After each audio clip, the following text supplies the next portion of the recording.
William H मैकरेवन US navy के retired 4 star admiral है, जिन्होंने अपनी पूरी मिलिट्री सर्विस में ना जाने कितने मिलिट्री ऑपरेशंस किए हैं। वो जॉइंट ऑपरेशंस कमांड के कमांडर भी रह चुके हैं। एडमायरल विलियम एच मैकरेवन अपने 37 years of service as navy seal के एक्सपीरियंस को यूज करते हुए हमें लाइफ के कुछ ऐसे लेसन सिखाते हैं जिसे वो अपनी ट्रेनिंग और मिलिट्री ऑपरेशंस में यूज करते थे। तो दोस्तों, आज की book make your bed written by William H McRaven को हम डिस्कस करेंगे और लाइफ के कुछ ऐसे लेसन सीखेंगे जो हमें आगे बढ़ने में मदद करेंगे। आगे बढ़ने से पहले चलिए हम इनकी स्पीच का एक छोटा सा क्लिप सुनते हैं। You want to change the world? Start off by making your bed. If you make your bed every morning, you will have accomplished the first task of the day. It will give you a small sense of pride, and it will encourage you to do another task, and another, and another. And by the end of the day, that one task completed will have turned into many tasks completed. Making your bed will also reinforce the fact that the little things in life matter. If you can't do the little things right, you'll never be able to do the big things right. And if by chance you have a miserable day, you will come home to a bed that is made, that you made. And a made bed gives you encouragement that tomorrow will be better. तो चलिए हम इस navy seal officer के इन lessons को discuss करते हैं। Lesson number 1, start your day with a task completed. दोस्तों, किसी भी सोल्जर के दिन की शुरुआत उठते ही उन्हें अपने बेड ठीक करने से होती है। अगर कमांडो ट्रेनिंग में सबसे पहली चीज जो चेक होती है वो है उसके बेड का लेआउट। और पता है इसका रीजन क्या है? एक सोल्जर इतना डिसिप्लिन होना चाहिए कि एक छोटी सी टास्क भी वो बहुत परफेक्शन के साथ करे, चाहे उसका पूरा दिन कितना भी बेकार निकला हो। लेकिन जब वो वापस अपने बैरक में आएगा तो उसे कम से कम इस काम को देखकर सेल्फ सेटिस्फैक्शन मिलेगा। तो हमें भी एक सोल्जर की तरह पूरे दिन में एक काम कम से कम ऐसा करना चाहिए जो परफेक्ट हो और जिसे देखकर हमें आत्मसंतुष्टि मिले। Lesson number 2, you can't go it alone. Navy seal training या फिर किसी भी कमांडो ट्रेनिंग में सभी ट्रेनीज को एक छोटे से रबर बोर्ड पर सेल करना पड़ता है। ये छोटा सा रबर बोर्ड इस पूरी टीम का एक इम्पोर्टेंट मेंबर होता है। कमांडोज इस रबर बोर्ड को हमेशा अपने साथ रखते हैं, लेकिन पता है कोई भी कमांडो इस रबर बोर्ड को अकेले हिला भी नहीं सकता है। दोस्तों, ठीक इसी तरह हमें भी अपनी लाइफ में कुछ ऐसे अच्छे लोग चाहिए जो हमारा हमेशा साथ दे। जैसे कि हम अकेले उस रबर बोर्ड को उठा भी नहीं पाएंगे, ठीक उसी तरह हमारी लाइफ भी बिना ऐसे लोगों के आगे नहीं बढ़ पाएंगी। गुड फ्रेंड्स, गुड मेंटर्स और एक सपोर्टिंग फैमिली ही हमें बुरे वक्त में संभालती रहती है। Lesson number 3, only the size of your heart matters. Author जब नेवी सील ट्रेनिंग कर रहे थे तो उनके साथ एक बहुत ही छोटा हाइट का बिल्कुल पतला दुबला ट्रेनी था। ट्रेनिंग के एक दिन इंस्ट्रक्टर उस छोटे हाइट वाले ट्रेनी को बोलते हैं कि तुमसे सी स्विमिंग नहीं हो पाएगा, तुम रहने ही दो।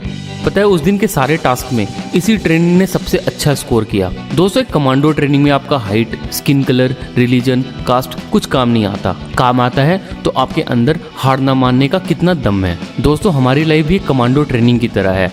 अगर हम मुश्किलों से ना डरें और कोशिश करते रहें तो हम जरूर जीतेंगे।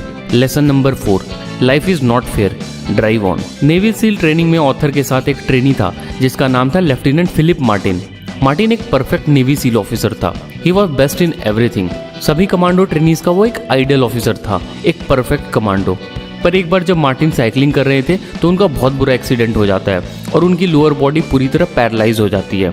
ऑथर बताते हैं कि पिछले 40 ईयर से मार्टिन पैरालाइज्ड है, पर आज तक उन्होंने कभी नहीं बोला कि वाई मी, कि उनकी लाइफ के साथ ही ऐसा क्यों हुआ है। दोस्तों, अपनी लाइफ में दूसरों को ब्लेम करना बहुत आसान होता है। हम हार मानकर कोशिश करना बंद कर देते हैं क्योंकि हमें ऐसा लगता है कि हमारी किस्मत ही खराब है, या तो हम अपने हार का कारण अपने पेरेंट्स, दोस्त, स्कूल, कॉलेजेस, टीचर्स और पता नहीं किसी किसे बताने लगते हैं। लेकिन Helen Keller, Nelson Mandela, Stephen Hawking, Malala Yousafzai और लेफ्टिनेंट मार्टिन ऐसे कॉमन लोग हैं जिनकी लाइफ इनके साथ कितना भी बुरा करती गई पर ये लोग नहीं रुके। So stand tall, look to the future and keep moving. Lesson number 5, failure can make you stronger. Navy seal training का सबसे इंपॉर्टेंट और सबसे टफ ट्रेनिंग होता है under water sea swimming. Author बताते हैं कि ट्रेनिंग में उनकी टाइमिंग और performance under water sea swimming में बहुत ही खराब रहती थी और जो भी ट्रेनिंग में अच्छा परफॉर्म नहीं करता था उसे एडिशनल ट्रेनिंग सेशन, जिसे सर्कस बोलते थे, करना पड़ता था। दोस्तों, सर्कस का मतलब होता था और भी टफ सेशन, कम सोना और कम खाना। ये सेशन एक नाइटमेयर की तरह होता था। ऑथर बताते हैं कि उनका नाम हर दिन इस एडिशनल ट्रेनिंग सेशन सर्कस में आने लगा। बट पता है इस एडिशनल ट्रेनिंग स्विमिंग सेशन के कारण ऑथर की अंडर वाटर स्विमिंग की टाइमिंग बेहतर होने लगी, उनका स्टैमिना बढ़ने लगा और एक टाइम ऐसा आया जब उन्होंने सबसे पहले इस सेशन को ख़त्म किया। तो हमारी लाइफ में भी बहुत सर्कस आएंगे, ना जाने कितने फेलियर्स का सामना करना पड़ेगा, बट अगर हम हिम्मत नहीं हारेंगे और इन फेलियर से खुद को और स्ट्रॉन्ग करते रहेंगे तो हम अपनी लाइफ के सबसे टफेस्ट टास्क को भी अचीव कर सकते हैं। So don't be afraid of the circus in your life, learn to face it. Lesson number 6, you must dare greatly. Author Iraq mission का एक इंसिडेंट बताते हैं। इन ईयर 2004 एक हॉस्टेज रेस्क्यू मिशन में उन्होंने देखा कि कैसे 3 हेलीकॉप्टर पूरी रिस्क लेकर उनके नेवी सील को एक बिल्डिंग में ड्रॉप करते हैं जहां पर टेररिस्ट छुपे हुए थे। गोली कभी भी कहीं से भी चल सकती थी, पर सोल्जर्स ने अपनी पूरी साहस दिखाई और उन्होंने सारे हॉस्टेजेस को रेस्क्यू कर दिखाया। दोस्तों, मिलिट्री ऑपरेशंस में हर जगह रिस्क होता है, लेकिन अपनी लिमिट्स को पुश करके मिशंस अचीव करना ही उनका प्रोफेशन होता है। ठीक उसी तरह हमारी लाइफ में भी स्ट्रगल्स और फेलियर्स होते हैं, लेकिन जब तक हम अपने लिमिट्स को पुश नहीं करेंगे कुछ भी हासिल नहीं कर पाएंगे। Lesson number 7, stand up to the bullies. Navy seal training में कमांडोज को सेंट क्लेमेंट आइलैंड में सी के अंदर रात के अंधेरे में अंडर वाटर स्विमिंग करनी पड़ती है। दोस्तों, इस ट्रेनिंग की सबसे खतरनाक बात यह है कि कभी भी शार्क हमला कर सकती है और किसी भी ट्रेनिज की जान भी जा सकती है। नेवी सील इंस्ट्रक्टर सभी ट्रेनिज को बताते हैं कि लेकिन आज तक कभी भी किसी भी ट्रेनिज की जान नहीं गई है। पता है क्यों? क्योंकि जब भी शार्क किसी ट्रेनिज की तरफ आती है वो डरते नहीं, घबराते नहीं, बस चुपचाप स्थिर होकर उसका सामना करते हैं और फिर वह शार्क वहां से चली जाती है। तो हमें अपनी रियल लाइफ में भी एक नेवी सील की तरह स्थिर और साहसी बनकर मुश्किलों का सामना करना चाहिए। Lesson number 8, rise to the occasion.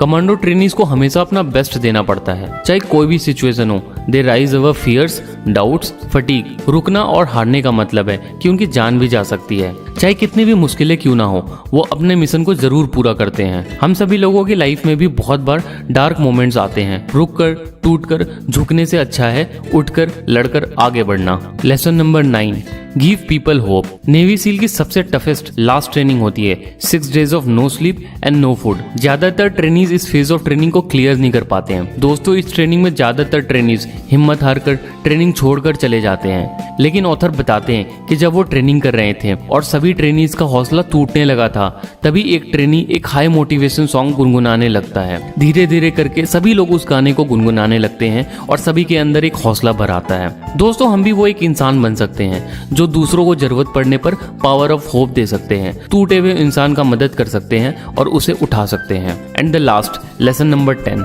Never ever quit. जिस तरह से नेवी सील ट्रेनिंग को सरवाइव करने का एक ही तरीका होता है, नेवर क्विट। ठीक उसी तरह जब हमारी लाइफ में वो सिचुएशन आए तो हमें क्विट नहीं करना चाहिए। बहुत बार हम ऐसे मोड़ पर आ जाते हैं जहां पर पीछे हटना ही एक ऑप्शन नजर आता है, बट दोस्तों, ये दुनिया ऐसे लोगों के एग्जाम्पल से भरी हुई है who refuse to quit, who refuse to feel sorry for themselves. दोस्तों, अपने सर्कमस्टेंसेस को ब्लेम करना या फिर खुद को या फिर किसी और को ब्लेम करना हमारी सिचुएशंस को और बेकार कर देता है। वहीं दूसरी तरफ if you refuse to lose, refuse to give up on our dreams, थोड़ा रिस्क ले, अपने टफ टाइम्स में आगे बढ़ते रहें और सबसे जरूरी चीज, हार कभी न माने, तो फिर हमें कोई नहीं हरा सकेगा। तो this book make your bed written by William H McRaven एक बहुत ही वंडरफुल बुक है जो हमें बताता है कि कैसे एक सोल्जर अपनी लाइफ के लेसन्स को फेस करता है और अगर हम भी उन्हीं लेसन्स को खुद पर अपनाएं तो हम भी कभी नहीं हारेंगे। दोस्तों, अगली पाठशाला में हम फिर मिलेंगे ऐसे ही किसी एक महान पर्सनैलिटी की स्टोरी के साथ और उनकी लाइफ से कुछ सीखने की कोशिश करेंगे। जय हिंद।